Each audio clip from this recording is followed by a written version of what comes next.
To help wade through this difficult subject, I'm joined by Bill Belsey, president of bullying.org. Thanks for joining us.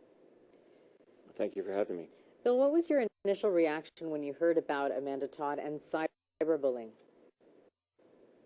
Well, I guess perhaps from three different perspectives. First, as a father of a teenage girl, I feel, I can't imagine actually the pain that the family and those who cared for Amanda must feel at this moment. My father used to say, but for the grace of God, there go I. I kept, I didn't sleep actually very well last night thinking how this could have been my daughter had the circumstances been, different. So I felt great pain for the family and those who cared for Amanda. I also, as I watched the video, I became aware of it in its early days, and I couldn't help but struck how absolutely very much needy and alone Amanda seemed to feel, how very much she wanted to have the approval of others, how she wanted her voice to be heard. I perhaps, there were a number of issues, involved in the story that maybe people don't know, but clearly she wanted to be noticed, cared for. When somebody paid her a compliment early on in the story, she, responded very, strongly to that. And then sadly, people used that connection later on to harm her. The other part of it, I guess, is as a classroom teacher. I teach in a middle school, and I work with teenagers all the time. And I kept thinking as I looked out at my students today, how many of them behind what might have been a facade of a smiling face to their peers or to me, how many of them were feeling perhaps equally alone or dealing with painful issues in their life. And I thought about that. And I guess the third thing I thought about, third perspective, was through my work with bullying.org.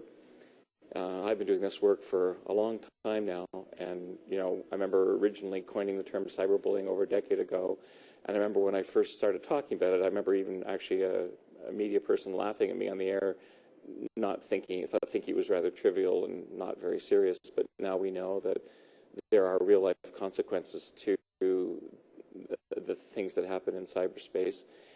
And even though we've been trying very hard, for example, with the establishment of the National Bullying Awareness Week, each November, this year actually the year will be the 10th anniversary, with creating bullyingcourse.com to help train teachers and parents, through bullying.org, cyberbullying.ca, the other resources and things that we've created, and the work that we've been doing for a long, long time, and not just myself, but others too.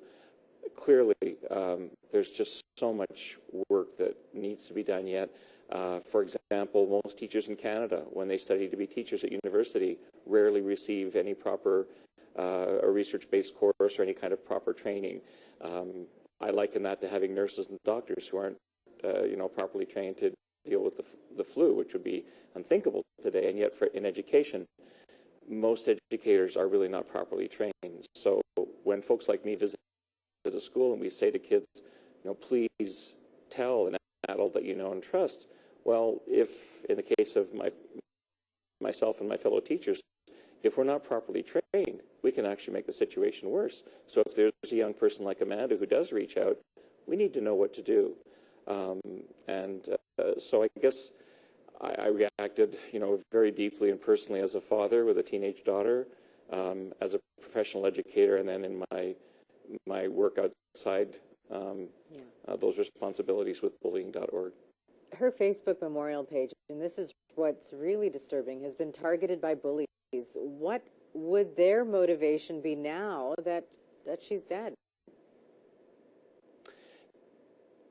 Cyberbullying is, of all the different forms of bullying that there are, physical, verbal, psychological, social, I think that cyberbullying is the most cowardly of all of them, because those who try and do it think that they can hide behind the anonymity of the internet. You don't see the face of the person that you're hurting. Psychologists call it disinhibition. And there also is, in addition to this distance, if you will, between the person who's doing the hurting and the one who's being hurt. And of course, tragically, in this case, Amanda's gone. But the pain for the family and those who cared for Amanda, they are the ones now who are not only dealing with her loss, but now they're having to deal with the additional burden of continue to pile on the hurt and the hate.